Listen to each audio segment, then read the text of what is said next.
मी म्हटलं साहेब या जगात असत्य काहीच नाही. तुम्ही जर मनात आणलं तर तुम्ही म्हटलं मला सभेमध्ये घेऊ शकता.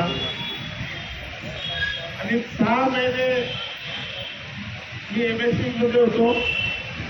प्रकाशगड ऑफिस आहे तर तिथे मंत्रालय आणि साहेबाकडे पत्त्यावर जात होतो नेहमी. आणि एक दिवस साहेबांच्या काय मनात आलं माहिती फाईल आलं म्हणे माझ्याकडे. सेक्रेटरी लोक म्हणायचे नाही साहेब असं करता येत नाही. साहेब आले काय असेल ते होईल, मला दंड होईल काय होईल. मी नोकरीवर घेणार म्हणजे घेणार आणि लिहून टाकतो आणि बोला नोकरीवर घ्या. आणि मी परत आलो.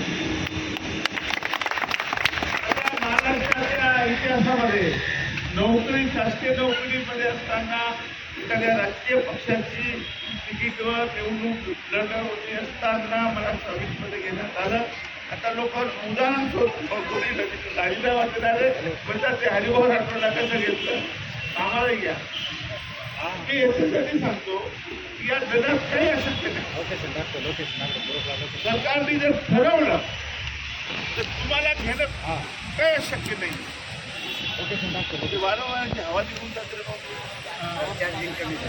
बरं ठीक आहे, मी असंच बोलतो. तर मला कुठेतरी चार्जिंगला लावायचं बघा बरं. हे शंकर आपण सातत्य प्रयत्न करतो याच्यासाठी. कधीतरी लावा चार्जिंग. सरकारला क्यू येईल, कधीतरी त्यांना वाटेल.